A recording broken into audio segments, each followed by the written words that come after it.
Shalom Ubracha, Mishpacha Yekara, chers auditrices et auditeurs, abordons la paracha de Vayetze. Nous avançons dans le livre de Bereshit. Au préalable, comme convenu, je vais indiquer deux petites halachot, disons, d'actualité.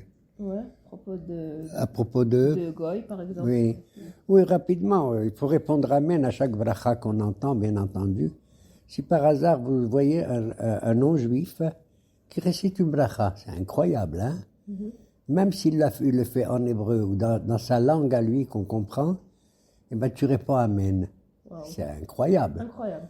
Bien entendu, s'il s'agit d'un musulman, par exemple, on a le droit de répondre Amen s'il fait une bracha. Mm-hmm. Parce qu'il croit en un seul Dieu. Mm-hmm. Mais s'il y a des païens, c'est rare de nos jours, mais enfin, s'il y a des idolâtres et tout, il ne faut pas répondre Amen à leur bracha. Il ne faut pas répondre Amen à leur bracha. Et on est au mois de Kislev, ça y est? Oui, bien entendu, on est au mois de Kislev. C'est un mois très chargé, bien entendu. Baruch Hashem dans notre famille aussi, puisque c'est la bar mitzvah cette semaine de mon petit-fils David, qui est merveilleux. David, Melech Israël, Chai Vekayam. Et également celle de un autre petit-fils qui s'appelle Noam Abekassis. Eh bien, nous avons des joies partagées ensemble pour toute la famille, la grande famille des Gedge. Ce mois de Kislev, comme vous le savez, dans la tradition juive, surtout kabbalistique, il y a 12 mois dans l'année. Et chacun des mois, il correspond à un mazal, à un astre. D'accord?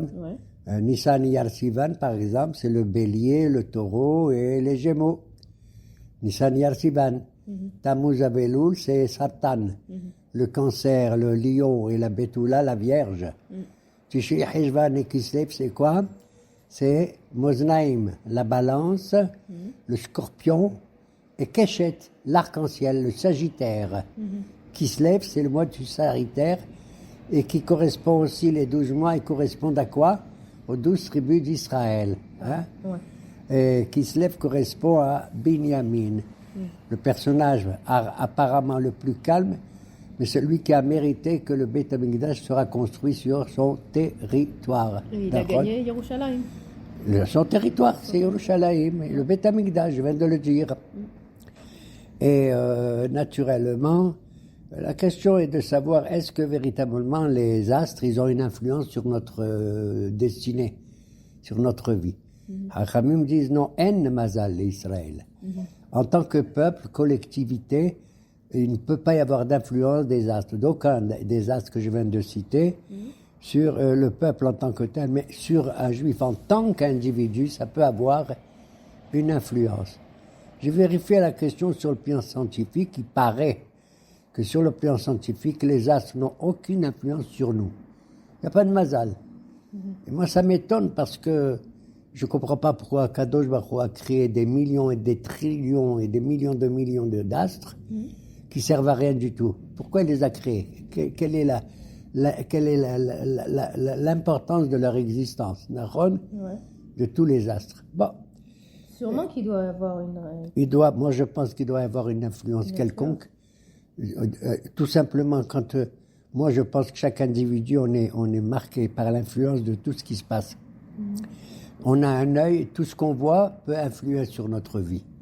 Tu vois une belle chose, une chose pas belle, une belle couleur, une mauvaise couleur. Ça, c'est pour l'œil. Tu prends l'oreille, tu écoutes une belle chanson, ou tu écoutes quelqu'un qui parle très mal, ça a une influence sur toi. Le nez, l'odeur ou la mauvaise odeur, ça a une influence. La bouche, tu manges quelque chose qui a un bon goût, un mauvais goût, ça a une influence. Même le toucher. Tu touches par exemple du bois, comme il dit, celui-là il dit, t'arrives et je touche du bois. Tu touches du bois. Et moi je te dis, si tu touches de l'argent, c'est mieux, non? Donc il y a un sens dans chaque chose. La différence entre le bois et l'argent. Donc il y a une influence de tout ce qui nous entoure avec l'extérieur et certainement avec tous les mondes les plus lointains. Mamache, les plus lointains, bien entendu, on n'est pas capable de savoir. Regarde les lasers, regarde les ondes du soleil. Regarde, on te dit que tu es fatigué et le soleil t'apporte des vitamines. Comment ça s'appelle? La vitamine D. Vitamine D, etc. Et on voit, effectivement. Donc, le mois de Kislev a une influence et tout, et va illuminer, si Dieu veut, on en parlera plus tard, la fête de Hanouka. D'accord. C'est mamash, la lumière, c'est la lumière. Et donc, ce mois véritable, et d'ailleurs, il a la même valeur numérique, 130, qui se lève que le mois, que Sivan. Tous les troisièmes mois sont importants. Nissan Yar Sivan, troisième mois, où la Torah a été donnée. Tishri Heshvan, qui se lève, troisième mois aussi. D'ailleurs, ils ont la même valeur numérique. Qui se lève, c'est 130, et Sivan, c'est 130 aussi. Nahon. Donc, je pense qu'on est sous l'influence, mais il faut être capable de supporter, si elle est négative, cette influence, et aussi, si elle est positive, d'en jouir comme il convient. Comme il convient. Et donc, nos hachamim nous recommandent justement de vivre chaque instant comme étant un instant nouveau, une nouvelle fenêtre dans l'existence. Nahon. Il y a une autre halakha que je voulais dire, c'est la halakha de Hashavat Aveda. Si tu trouves un objet qui a été perdu, tu dois le rendre à son propriétaire. Tu ignores quel est le propriétaire, tu fais une annonce, hein, avec nos appareils ou bien dans un centre bien précis. Dans la Torah, il y avait Even Arogel, un endroit où on allait pour vérifier si on a perdu un objet, si on l'a trouvé. D'accord ? C'est une mitzvah importante de la Torah, c'est Mideoraita, puisqu'elle dit à Shabbat Aveda là-bas. Si quelqu'un a un objet perdu, etc., tu dois lui rendre, mais etahira. Surtout si c'est un membre de ta nation, d'accord? Mais même mipene darke shalom, même si c'est un non-juif qui l'a perdu, tu dois lui rendre. Parce que ça s'appelle dina de malchuta dina. Mipene darke shalom, d'accord? D'ailleurs, je dois dire à ce sujet que il y a un jour un copain, il voulait blaguer, mais j'ai pas compris. Tu sais que le deuxième jour de Rosh Hashanah, on fait tashlich. On jette nos péchés dans de l'eau. Et alors, il vient me voir, me dit, monsieur le rabbin, j'ai vu que vous avez jeté vos péchés dans l'eau, je vous les ai ramenés. Vous avez perdu vos péchés, je vous les rends. Je dis, ça va pas, non, tu me rends mes péchés, je les ai jetés. Et il a dit, non, j'ai cru que faire une mitzvah, de vous rendre un objet perdu. Voilà. Parce que j'avais fait tashlich. Mais ça me rappelle autre chose. Je lui ai dit, tu sais, si tu es capable de trouver les péchés que j'ai faits, essaye de trouver, j'ai perdu quelque chose. Il me dit, qu'est-ce que vous avez perdu? Je lui dis, j'ai perdu la mémoire. Alors, si tu es capable, voilà Moraï Verabotaï, si vous êtes capable de me rendre ma mémoire, de la retrouver, vous me la donnez parce que, à mon âge, je commence à avoir un peu une perte à ce niveau-là. Surtout qu'aujourd'hui, surtout qu'au mois de Kislev, c'est mon anniversaire. Aujourd'hui, Dalet Kislev. Pour moi, chaque jour est important. Je vous dis la vérité, je n'attache pas une importance extrême. Comme dit nos hachamim, Baruch Adonai Yom Yom. On doit bénir l'Éternel chaque jour, chaque jour. C'est une renaissance. C'est comme une naissance, une renaissance, tout simplement. Mazal Tov Veshanim Tovot. Amen. Kene Ratzon. Et Ratzon Yireav Yaaseh. Oui, alors, Dieu a décidé naturellement de faire tout ce qu'il fait. Si par exemple, vis-à-vis d'un tel homme qui s'est mal comporté, le bon Dieu, Ratzon Yireav Yaaseh, il va faire sa volonté parce que cet homme qui a commis des actes pas beaux mérite telle et telle punition. Quelle est la fin de ce pasuk? Ratzon Yireav Yaaseh v'tshabatam mishma v'yoshim. Mais si cet homme-là, il se met à crier, à hurler, à pleurer, Shabbatam, Shabba'a. Shabbatam Mishma, quand le bon Dieu il entend les plaintes de cet homme, et ses larmes et ses pleurs, Yoshiaim, il le sauve. Alors on dit comment? On peut changer la volonté divine? Est-ce que c'est possible? Dieu a décidé quelque chose et moi, parce que je crie, je pleure, alors à ce moment-là, je suis capable de changer sa volonté? C'est pas un bon Dieu, qu'est-ce que c'est? D'accord? Alors la réponse est merveilleuse, elle est simple. En vérité, je ne change pas la volonté de Dieu. Parce que moi, qui étais un mauvais personnage au début, j'ai fait tchouva, je suis devenu un bon personnage maintenant. Donc qu'est-ce qui a changé? Ce n'est pas la volonté de Dieu, c'est moi. C'est la personne qui a changé, et à ce moment-là, Dieu ne change pas. Puisque le personnage méchant que j'étais avant, je méritais telle punition. Et brusquement, je deviens un beau personnage. Donc le bon Dieu, il me fait du bien. Il n'a pas changé. Aaron, voilà. Resson, Yereavia, Sebechavata, Mishma. La paracha, maintenant, Oui, la paracha, bon, on va rapidement voir que Yaakov avait, nous, à la suite des bénédictions qu'il a reçues de son père et à la suite de la crise qu'il a eue avec son frère, et Esav, naturellement, qui d'ailleurs a vendu ça à son droit d'aînesse, un rôle. Et il dit j'attends la mort de mon père. Il est respecté, il paraît son père terriblement, Esav. J'attends la mort de mon père et je vais tuer mon frère. Puis Rivka et Yitzhak, ils ont entendu ça, vite ils interviennent, ils appellent Yaakov, vite, sauve-toi, ton frère Barminan, il va te faire du mal. Voilà pourquoi c'est le titre de la paracha. Vayetse Yaakov, il quitte le pauvre. Mais Be'er-Shava. C'est étrange, hein? Habituellement on dit les patriarches ils vivaient à Hébron, et là on voit qu'ils sont à Be'er-Sheva. Hein? Là où Abraham avait planté ce qu'on appelle un échelle, c'est-à-dire Achila, Shitia et Lina. Bon. Et pour Yaakov Avinu, quitter ses parents, quitter Eretz Israël pour aller juste chez Laban. Ils lui disent, tu vas aller chez Rivka, tu vas aller chez mon frère pour trouver à te marier là-bas. D'accord? Et pour Yaakov Avinu, quitter le pays, c'est comme une vraie galoute, mamash. Une vraie galoute, c'est la première galoute qu'il va vivre en tant que Yaakov. Il va devenir un grand personnage à la fin de sa vie parce qu'il va porter le nom de Israël, bien sûr. Ok? Et il s'enfuit. Et juste avant, en quittant le Beersheba, Esav, il a dit à son fils, comment il s'appelle? Eliphaz. Il lui dit, tu vas le poursuivre, mon frère, et je vais le tuer. Et Eliphaz, il poursuit Yaakov, mais il ne le tue pas parce qu'il avait étudié avec lui un peu de la Torah. Mais au lieu de le tuer, il lui demande tout son argent, son or, et même les habits qu'il portait. Ce pauvre, il a dû se balader avec un tricot, j'en sais rien. Hein? Et... Pour dire qu'il a tué, quoi. Oui, parce qu'Ani Hashouf Kemet, celui qui est pauvre comme ça, il est considéré presque comme un mort. Il y a 4 gens qui sont considérés comme des morts, Barminan. C'est le Ani, celui qui n'a pas d'enfant, celui qui est aveugle, et le 4e, j'ai oublié aussi, le Metzora, le lépreux, qu'on met en dehors du camp, comme la pauvre Myriam, qui était lépreuse, parce qu'elle avait fait, entre guillemets, du Lashon Hara. Et donc Yaakov quitte Beersheba, va Yivga Bamakom. Il voulait aller jusqu'à Haran chez Laban, mais un endroit le retient. Et c'est pas un endroit, c'est l'endroit avec un article défini. Et il y a un endroit bien précis, incroyable, qu'il arrête, pour ainsi dire. Et en plus, c'était le coucher du soleil qui bat à Shemesh, parce que le soleil s'est couché. Et donc, il est obligé de s'arrêter et il doit dormir, il est fatigué. Il va prendre les pierres de l'endroit. Il y en a qui disent qu'il avait pris 12 pierres très grandes, qu'il avait mis à son chevet. Pourquoi il prend 12 pierres? Pour se protéger, parce que quand il dort là-bas, il y avait peut-être des animaux sauvages. Alors, pour être protégé, on les utilisait comme une protection, il en a mis 12.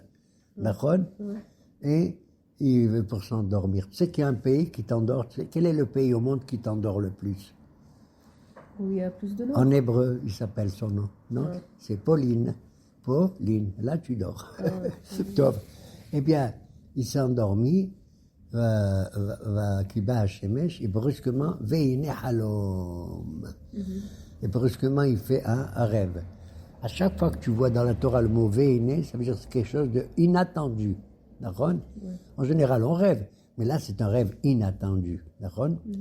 Et on sait que, en général, quand on fait un rêve, l'attitude des Hachamim à l'égard des rêves, elle est contradictoire. Enfin, il y en a qui pensent que c'est bien, il y en a qui pensent que c'est pas bien. Il y en a qui disent, il faut tenir compte du rêve que tu fais. Même un mauvais rêve, un cauchemar, c'est bien. C'est-à-dire, si un individu, il reste une semaine entière, pendant 7 jours, il ne fait pas un rêve, c'est pas bien. Pourquoi? Parce que le rêve, le halom, c'est comme 1/60 d'une prophétie, d'une névoie. C'est comme si Dieu te parlait. bien sûr. C'est pas une vraie prophétie comme Ishaïa et tous les autres, ok? Mais c'est comme une petite prophétie. Et il y en a d'autres qui disent, si tu fais un mauvais rêve, que tu n'es pas content et tout, ça te déprime, tu dois faire un ta'anit, un jeûne, même si ça tombe Shabbat. Parce qu'un jeûne qu'on fait pour un rêve mauvais, il est ke'esh la ne'oret, comme un feu qui brûle rapidement une étouffe de laine. Ok? Et il y en a d'autres qui disent, laisse tomber les rêves, l'eau ma'alim et l'eau moridine. Ni ça monte, ni ça descend. C'est-à-dire ça ne sert à rien du tout. C'est tout simplement les pensées que tu as eues pendant la journée. Tu as vécu un certain nombre de choses, de conflits ou pas de conflits, et à cause de ça, tu rêves de ça. D'accord? C'est pas important. Ne tiens pas compte du tout des rêves. Mais on voit que dans notre tradition, et certainement biblique, les prophètes, c'est à travers des rêves aussi. D'accord? Il y a un seul prophète qui a parlé avec Dieu sans les rêves. C'est Moshe Rabbeinu alav shalom. Umar'e velo bechidot. Je t'ai parlé avec une vision claire et pas avec des énigmes ou des rêves, etc. Mais nous, avec des rêves, Baruch Hashem, qu'on rêve comme on dit tout le temps. Mais si Ça nous réveille. Mais si c'est des mauvais rêves. Si c'est des cauchemars, comme je l'ai dit, Des cauchemars. alors à ce moment-là, il y en a qui disent, si vraiment tu en tiens compte, tu vas voir un hacham, tu lui racontes ton rêve, et puis qu'est-ce qu'il faut faire? Kol halomot olchim harape. C'est l'interprétation qu'on va te donner qui est très importante. Tu viens, tu me dis, monsieur, j'ai rêvé qu'on m'a attrapé, on m'a frappé, on m'a volé, on m'a fait ça. Qu'est-ce que je réponds moi? Waouh, Baruch Hashem. Tu sais pourquoi? Ça veut dire, ils t'ont laissé l'essentiel de ton existence. C'est ta vie, ton intelligence et ton avenir. Voilà. Ils ont pris des choses qui vont disparaître de toute façon dans ce Olamazé, dans ce monde-ci. Mais c'est d'air. Ok? Et ils t'ont laissé l'essentiel. C'est tout. Et si tu es malheureux pour ton rêve, eh bien, tu es malheureux que pour un rêve, on s'en fout. Ça dure combien de temps un rêve? Quelques secondes, Nahon? Il y en a même qui disent des hachamim, si ce rêve, tu le fais le petit matin, avant de te réveiller, il est important, il est sérieux, etc. Bon, on va s'arrêter, on va pas s'amuser à rêver de tous les rêves, hein? Mais c'est bien de rêver. Ça veut dire que la neshama, elle se rattache encore quelque part à une conversation, à une écoute. Et c'est quoi le rêve de Yaakov? Une attention. C'est quoi son rêve? C'est pour ça que je parle du rêve, parce que Vehine Halom, et c'est quelque chose de surprenant. À chaque fois qu'il écrit Vehine, et voici, il fait un rêve, et ce rêve est merveilleux, tout le monde le connaît. Vehine quoi? Sulam Mutsa Barsa. Il rêve d'une échelle qui est dressée sur la terre. Verosho Magia Shamaima. Et le sommet de l'échelle touche le ciel très très très loin. D'accord? Alors ce qui est important déjà, on voit qu'un rêve merveilleux. C'est-à-dire que l'existence humaine, nos pensées, notre conduite, nos actions, il faut que nous soyons les pieds sur terre, Mutsa Barsa. Et que notre tête, notre esprit, notre cerveau, notre cœur va vers le ciel. Il faut faire l'union, le lien, toujours entre le matériel et le spirituel. D'accord? Entre les deux, toujours. Pas un sans l'autre. Comme elle a dit Rivka, la pauvre, Lamazé, Anochi. Pourquoi moi je souffre d'avoir une grossesse pareille? J'ai un bébé, il est zé, il veut se monter. Et à chaque fois que je passe devant une synagogue, il veut sortir. Et à chaque fois que je passe devant une Avodazara, il veut sortir. Est-ce que ce bébé, Lamazé, Anochi, pourquoi il y en a un, ce bébé, il aime le zé, ce monde-ci, et le Anochi qui est céleste, comme a dit la Torah, Anochi Adonai Elohecha, dans les Aseret Adibrot. Et on lui a expliqué que non, il y en a deux en vérité, etc. D'accord? Et c'est que ce que voit maintenant Yaakov Avinu, il voit que des anges y montent et y descendent. C'est-à-dire, même si des anges eux-mêmes y montent, ils redescendent. Même si tu montes dans ton existence, à tous les niveaux, au niveau spirituel ou économique ou politique, et que tu tombes un peu de l'échelle, c'est pas grave, tu vas remonter.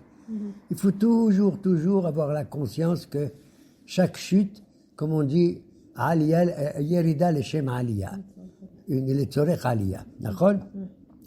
Verosho Magia Shamaima. Il voit donc des anges qui montent et qui descendent. Et d'après certains Midrashim, il y avait 4 anges. Et ces 4 anges qui montent, ces 4 anges, il y en a 3 qui montent et qui descendent, c'est les Arba Malchuyot. C'est les 4 royaumes étrangers et Goïm qui nous ont dominés, à savoir Babel, Paras, Yavan et Édom. Les 3, ils montaient et descendaient, ça veut dire pendant une certaine période, ils nous ont gouvernés. Et la 4e, elle monte, elle ne descend pas, c'est Édom. Il y a raison qu'on attend qu'elle tombe bientôt, Be'ezrat Hashem. Amen. Alors ils voient ça, mais ce qui est merveilleux, monte, lentement, descend, monte. Ce qui compte, c'est au sommet de l'échelle. Qu'est-ce que c'est? Veine Adonai Alav. Le bon Dieu est au sommet de l'échelle, et le bon Dieu lui parle, et il lui dit, ne t'inquiète pas, mon cher Yaakov, ne t'inquiète pas, la terre, tu vois, où tu te couches, je te la donnerai à toi, à tes descendants. C'est la terre d'Israël.